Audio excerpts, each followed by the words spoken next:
Welcome to another edition of the Mile High Real Estate Spotlight Podcast. And today, I am so excited. I feel like I've been reunited. I've Beth Owens here online with me. And as we were talking in whatever we call it, the green room or the beforehand, realized we worked at the same high school together at the same time. And just, thinking about our lives and what Colorado's has been able to do. She has been doing real estate for since before there was the internet. And I've done a couple podcasts, and we had Evan was on, who said that he thought that text messaging was old school. And so we, I both know, no, text messaging is not at least in our world, text messaging is not old school. Like, she remembers applications where you had to press really hard on an application to get it to go through the carbon. Some of you guys don't even know what carbon is. There wasn't actual sheets of carbon at that time, but the go through papers where you make 4 copies. There was no doing everything on the computer.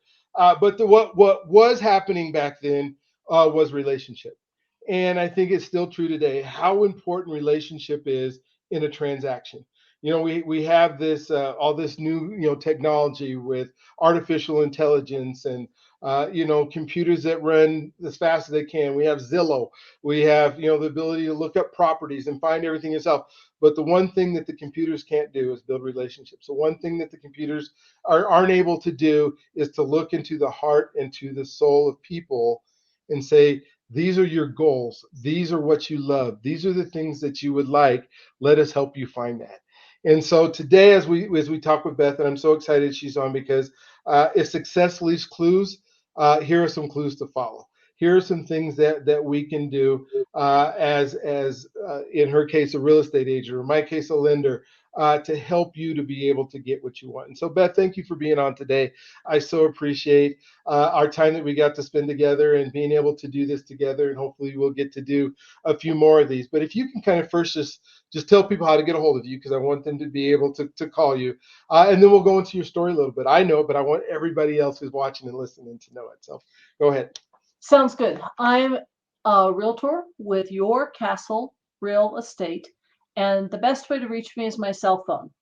Call, text. You can also email me. My number is 303 550 2941. And my email is beth@bethbakerowens.com. So you've got my name there on the screen, no spaces, beth@bethbakerowens.com. So email or text or call. Would love to meet any of you. It's more fun to meet in person, but can't always do that. So we have other tools and toys to use. So thank you, Brian, for the opportunity to get to know you better and what you're doing. This is great. Absolutely. Well, let's dig in a little bit. Kind of tell us about how you got involved. I know you were a teacher for a while. And so that had to transition at some point into the real estate world. So maybe kind of talk about a little bit about that process of what made you think that this would be a good place to be where you could help people. Okay. It's not a very unusual situation, but I'm going to go way back to when I'm a little girl, Okay. maybe a year old. And daddy would come home and we would sit on the big brown chair and we'd read the Wall Street Journal together. Really? Okay. And I knew that I was going to be a businesswoman when I grew up, and I was going to have my MBA because that was something important, not NBA, because I'm not talented enough for that kind of thing, Okay. but more of an MBA. And Okay. so fast forward, we have me working at Overland, where actually you and I met back in the 90s, and I was finally getting my MBA. I had 3 little kids under 5. I was working full time, and I was going to school full time to get my master's. And I realized that I wasn't going to be able to pay off my student loans Hmm. in a timely fashion. I'd be older than I am now and still not have them paid off with that little increment that I was going to get. Hmm. And I thought, oh, this is not a good business decision. But it wasn't. It was a passion decision, right, Hmm. Brian? I wanted to make a difference. And so I'm getting close to the end of my MBA classes. I'm listening to all these people who are going to be doing this and that. I'm going, Mhm. oh, wow. Okay. How am I going to do this? I don't know. And my husband, Kent, said, join me in real estate. And I said, I think you're messed up Mhm. because you've been doing this 7 years. You've not had a vacation day at all. We have months with no income. We have no insurance. We have no retirement from you. Why would a family of five voluntarily make the business decision to go be 100% commission? Commission. I said, I think it's cracked. I spent 9 months finishing up my last school year at Mhm. Overland, and he was right. Don't tell him. Shh. Okay. I love it. Because it really was the best fit. I looked at all kinds of things. And Brian, I decided that real estate, joining him in real estate was probably the best fit possible. Yeah, here we are, just a few decades later, Mhm. and it's been good. We've been able to support our family and do all kinds of things with our kids as they were growing up. They're all grown up now. It's been great. It's been Oh, a good career. But oh, baby, not what I was expecting. mhm. So there you go. It was a transition that started with passion, ended up being something entirely different from anything I expected, Mhm. and it's blossomed. It's a beautiful career. Wow.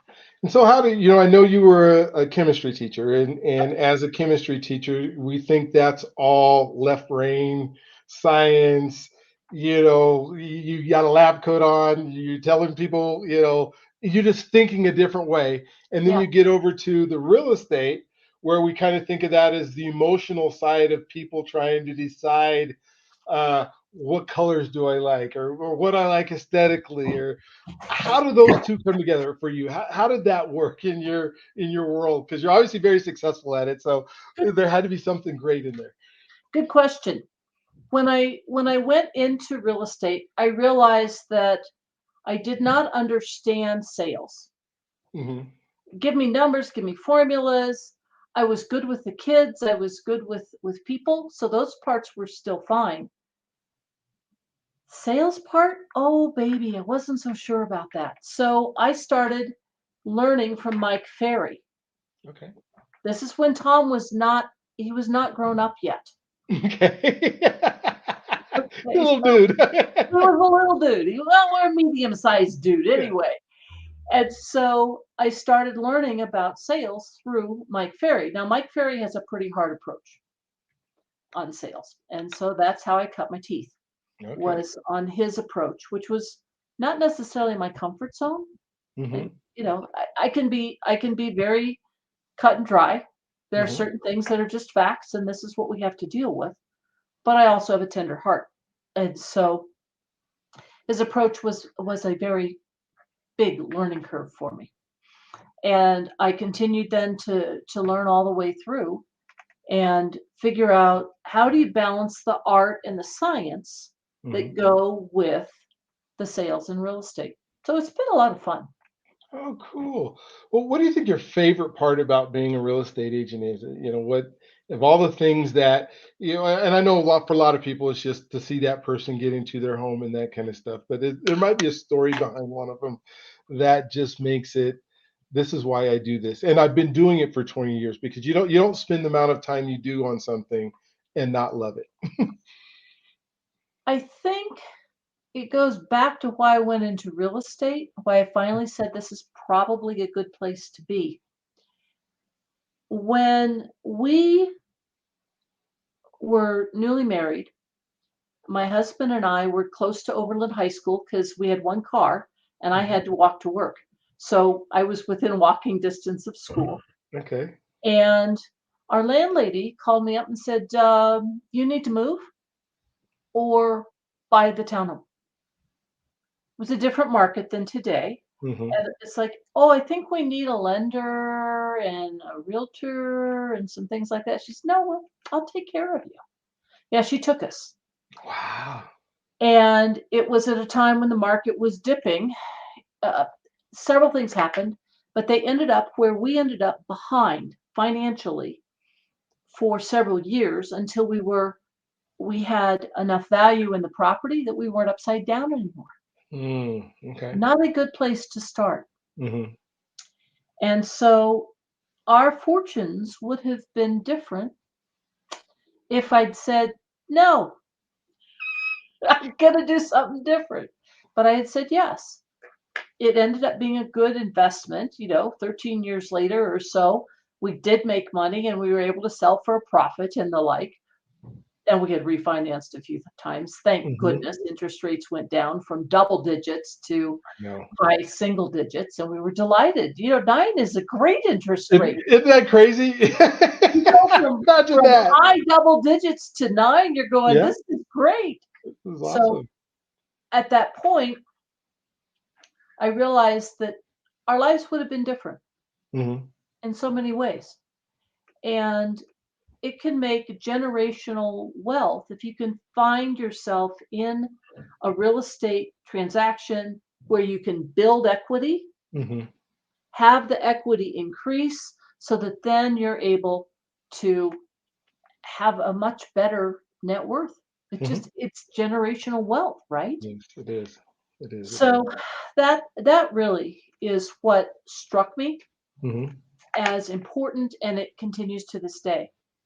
Whether I'm dealing with a first-time home buyer, they're just beginning to figure out how they can make it work, or it's a move up and they're trying to figure out, do I keep this as a rental or do I sell it and use the equity for the new home? Mm-hmm. Or investment properties or portfolios, or my kids buying a house. How do we do it? Or mom has to move because things have happened, and how do we handle that situation? It has blossomed to be lovely. I mean, what do you think makes you an exceptional agent? Your superpower. What is it that you do that maybe other real estate agents don't do, or some of them do, but you just do it better, or that keeps people coming back to you? What are some of those things, or that one or two things that you do? One of the things I've worked with, Brian, is listening. You've got two ears and one mouth. And so I've worked hard to try and hear better, to understand Mm-hmm. what's being said, what's not being said, how it might fit in the world around. So the listening is real important.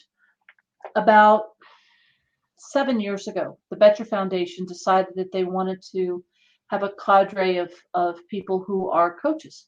And so I went through coaches training, and I'm a certified coach with the ICF. Mm-hmm. So I have both the listening and I have a coaching approach to what I do, which means that the answers are in my client. It's not me. The answers are in my client. Make sure that they have the information they need, the support they need to make the good decision. It's a whole different approach. It's not a normal sales approach. Yeah, no, you just brought something to me that I'd never even thought about. I've been coaching track for 35 years now. I've coached Olympians, I've coached a gold medalist, I've coached a whole bunch of state track and field, high school champions.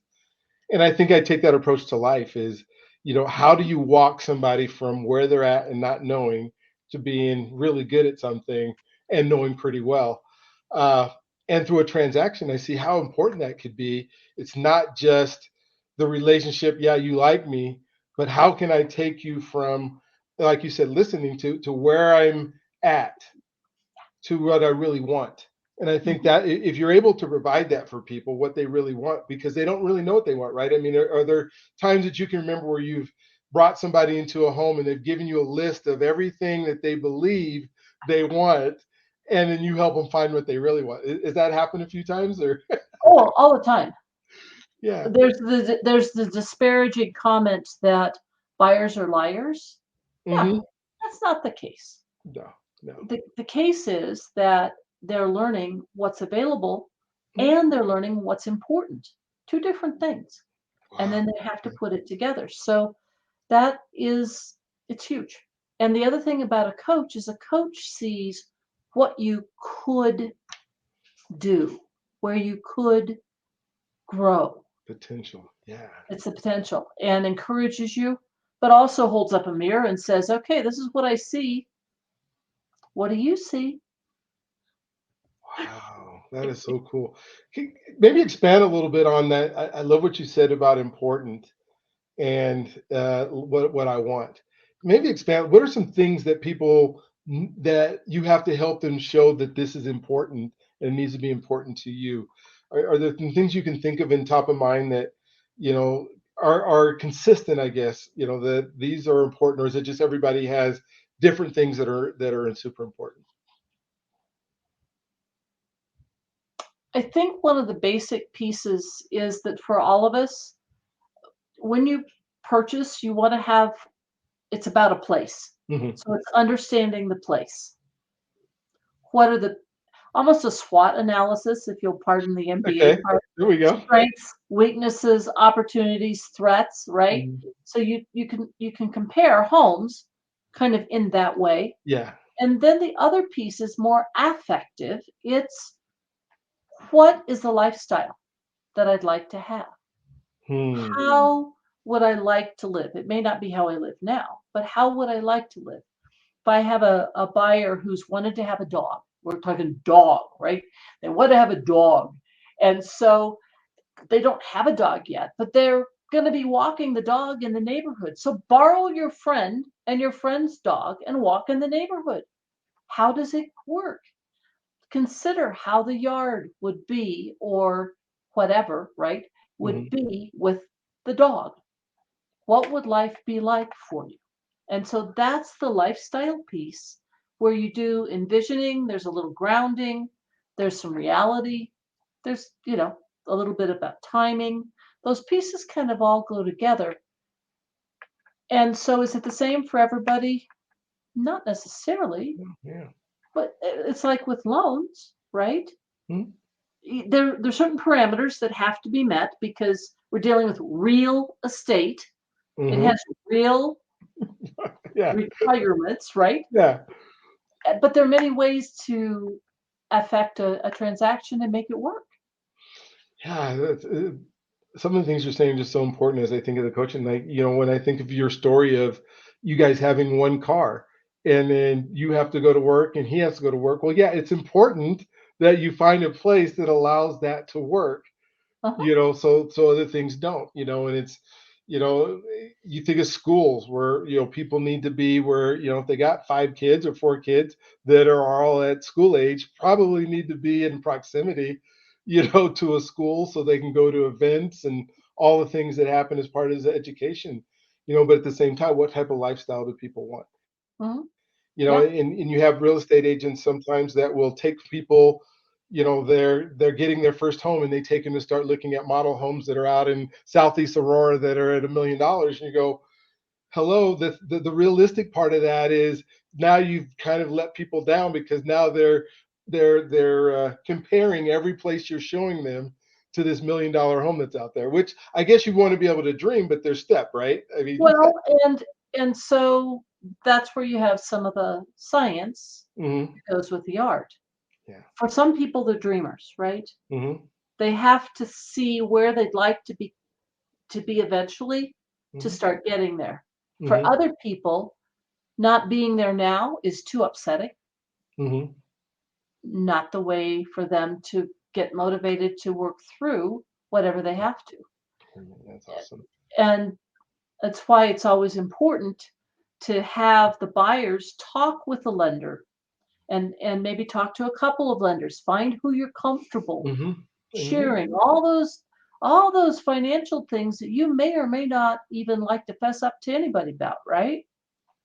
They're yeah. kind of private. It's like, what color underwear are you wearing today? Oh yeah, sometimes I feel like I'm asking for blood type. I mean, it gets to like I don't want to ask you this, but the lender is asking me. Like I had a couple that was just they sold their house here. We're moving to Arizona, Mm. and so last week I'm having to ask them. The lender wants to know why you're moving, and they're like, it's none of their business why we're moving. I get it if you need your job to be able to say this is why I have to show that I have a job there, but Yeah. they're retired. They don't have, their income is already set. We're doing a reverse mortgage. There's not even a payment. So why does it matter? where they want to move. And they're like, well, it's none of their business. And now I'm telling the lender, they say it's none of your business. And they're like, well, it's our money, so it's going to be our business. And it happened to play that in between, that conversation is just, yeah, it is. It can be that way. Yeah, and so it's a matter of saying, okay, the lender's going to handle these pieces, and having a good enough relationship with the lender to trust Mm-hmm. that it'll be taken care of with care and competency both for the buyer. I had somebody say, well, I always knew what the interest rates were and how much the mortgage insurance was going to be and all that. I said, yeah, and then they changed the formulas and it's not the same anymore. Yeah. So why don't you partner up and have teammates who specialize in the parts so you guys can provide an awesome experience? Yes. Oh, that's so cool. What can it do? So I call up Beth and I say, Beth, I want to get a house and I've never done this before and I'm kind of scared.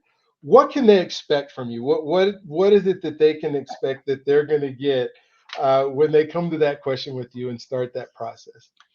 Good question. And this happened this weekend. Oh, it did. I Okay. got I got a text from the son of some old friends. And I've worked with the family for years and they know what I do and how to do it. This is their son and he's wanting to make those steps himself. And they said, well, you got to connect with Beth. And I said, okay, let's do this. Let's meet face to face because sometimes it's easier to ask some of those questions that seem, I don't know, might be embarrassing, Mhm. but shouldn't have to be, right? So we'll do it face to face and invite the family. If the family's involved, then have the family there. If the family's not involved, don't have the family there, right? Mhm. So you have a gathering and I bring a notebook. And it's in my case, it's a 3-ring binder because we're going to be adding to it as we go through the process.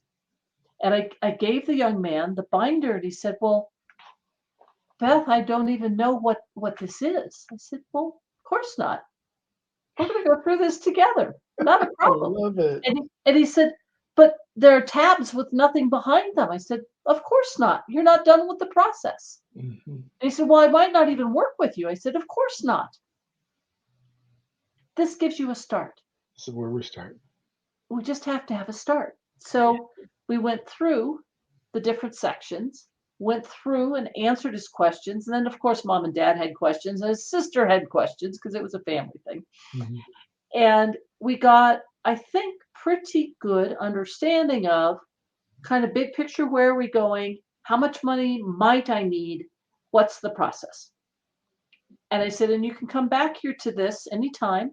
You can call me or email me. I said, if you call in the middle of the night, that's not good Mhm. because I'll be sure that my daughter has had something awful happen or one of my kids or grandkids has had something awful happen. Don't call me in the middle of the night. I said, call me during business hours. It's like, well, yeah. I said, well, no, not always No, you. no. Oh, yeah, exactly. Uh, Think And of the so 11 o'clock call I got last night. totally, I get it. Yeah. And so it's kind of one of those things where we meet and we kind of set up some parameters and Mhm. have tools. And then I'll be in touch regularly to say, okay, where are you with what we talked about? Have you had any thoughts change? Have you had anybody suggest something that you kind of go, oh my gosh, really? And because that'll happen, right? Yeah, It's absolutely. when you let people know that you're thinking about buying a house, it's almost like being pregnant in my case, where you're hanging out here and everybody sees that you're pregnant. There's no way Mhm. to avoid it. Mhm. And then they start not only touching your tummy, but telling you things that you never wanted to hear. Yeah, exactly. Oh my And you have gosh. to say, thank you for sharing. And Oh, then I love it. and then privately figure out if it's even worth consideration or not. Because it Mhm. might be, or it might not be, but it's that kind of thing. So what do? I meet with the person or the people and I say, here's a start. Let's go through what is important. what's important to you, what's the process. And then from there, we'll put together a game plan, tailored. That's where the coaching piece comes in. You don't coach every track person exactly the same. Oh no, none of them the same No. because they're all different. Yeah. Yeah, they're all different. Even if you're dealing with sprinters that day, Yeah. So it's it's maybe the same still, workouts, but the conversations you have are way different. yeah. Way different. Wow. So that's art and science. Yes. Oh man, I love it. And just, I'm just, as you're talking, I'm thinking through all the wonderful things.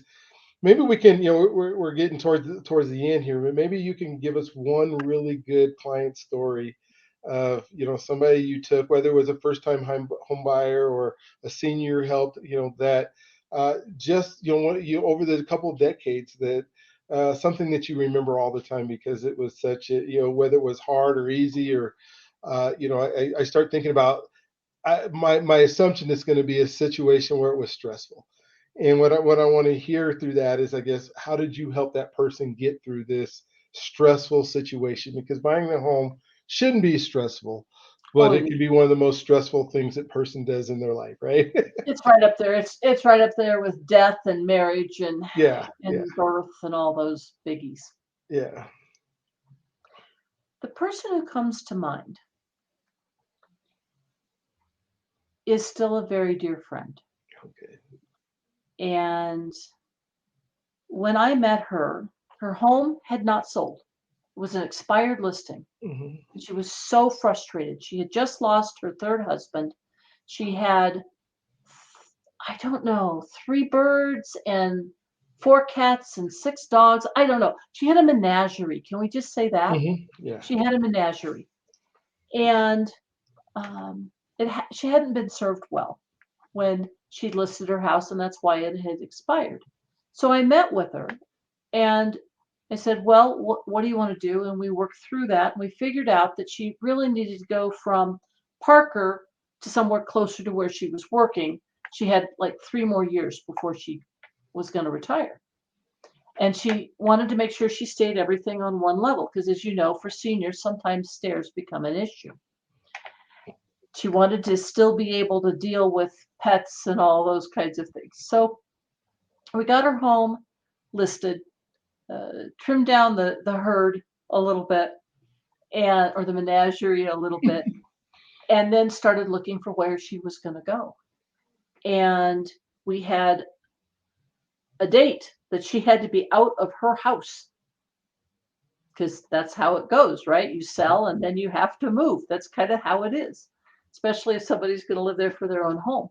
And so we kept looking, and each home that we'd look at, we'd get under contract and something would happen. The seller would say, I'm not selling, or there would be an inspection issue or whatever. And we're getting closer and closer to the deadline. But she didn't wig out. Unlike so many of my clients who would freak out, she didn't freak out. And I said, how can you be joyful in this moment? What are you doing? She said, well, God's in control. Mhm. I'm not.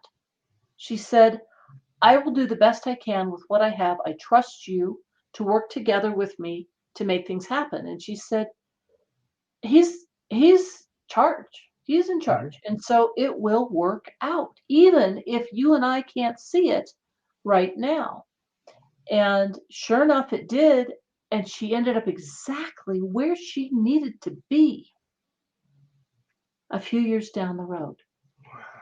No way you or I would have known that. No way she knew that. Mhm. But those other properties that we tried to secure for her would not have given her what she needed later in the home that she ended up buying. And so what I learned is a lighter hand on the steering wheel works better because I'm not really driving. Not really driving. I love that analogy. Oh wow, thank you for that.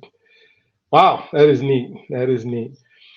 Maybe you can just tell everybody one more time how to get a hold of you. Oh man, I can't wait to send people to you. This is so cool. Yeah, how to get a hold of you, and then any other closing thoughts that you'd like to share with the Sure, group or the people here. That'd be sure. awesome. My name is Beth Baker Owens. My students called me Babbo because that way they could use all of my names, including my middle Okay. name. Unlike my mother, when she said them all, I was in trouble, but you can call me Babbo or Beth Baker Owens. I'm at 303-550-2941. Or if you prefer email, that'd be Beth@BethBakerOwens with an S.com. Look forward to hearing from you. Gotcha. Any closing thoughts that you'd like to share? Yeah. If you can dream it, you can probably make it reality. That's great. Well, thank you, Beth. Like I said, it has been an honor and just a privilege to be able to talk with you today. For those of you who are listening, I just want to remind you that you can do this. You know, whether it's the first time you buy a house, or it's you're moving up in status, or you're a senior who's thinking maybe a reverse mortgage or something like that is a possibility. Whatever it is, you can do it. You deserve it. There are so many one of the things that's been incredible about this country is it allows all of us who are part of it that are, here to be able to realize some of our dreams. As she said, if you can dream it, right? And then the third thing is, let us help you. This is something that not everybody gets to do every day, all day in their lifetime. And it's going to be probably one of the biggest purchases that you make, if not one of 4 or 5 that you'll make in your lifetime. And to think that you can be up to date and know what's going on and the trends and all that kind of stuff. There are some times where somebody who is in it on the thick of it all the time can at least help you guide you down your path. And I know we have all this technology in our lives that say, hey, you can just do it through technology.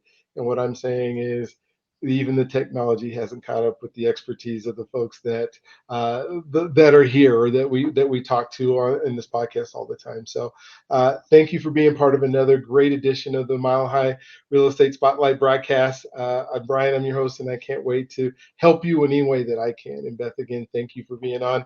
We look forward to seeing you at the next episode. Thanks. Bye for now. All right.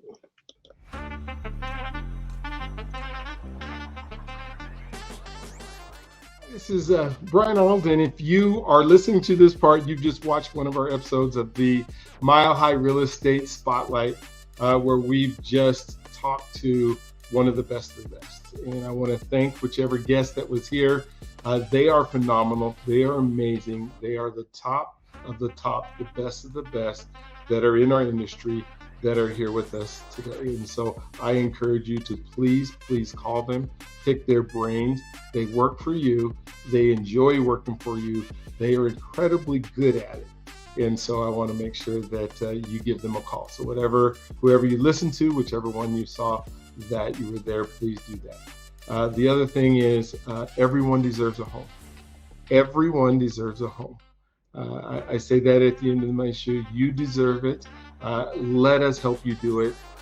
My goal is to make sure that we see homeownership. It just sickens me to see apartment complexes continue to go up, because I know those are people who haven't been able to make the call or figure out a plan. So let us help put that plan together for you. I have some websites that allow you to do that, and I'll put those in the bottom, but please do. I am a lender. I do work in the lending space. If you do not already have somebody who's pre-qualified you, I would love to be able to have that opportunity to earn your business and qualify you. My number is 720-682-2223. That's 720-682-2223. Give me a call anytime, and I would love to be able to help you with that. We also do living trust. And so when we think about an estate, to try to avoid probate and make sure that doesn't happen. So whether it's if you own a home, and you should have a living trust. And I will say that everyone not just deserves it, everyone needs a living trust if they own a home. And then finally, just wanted to thank you for watching these episodes. And so please tune into more. Would love for you to see and be able to shop around. So thank you for doing that. Again, I want to make sure that you know that you can do this. You deserve this. And let us help you make it happen. You guys have an awesome, wonderful, awestruck, incredible day today.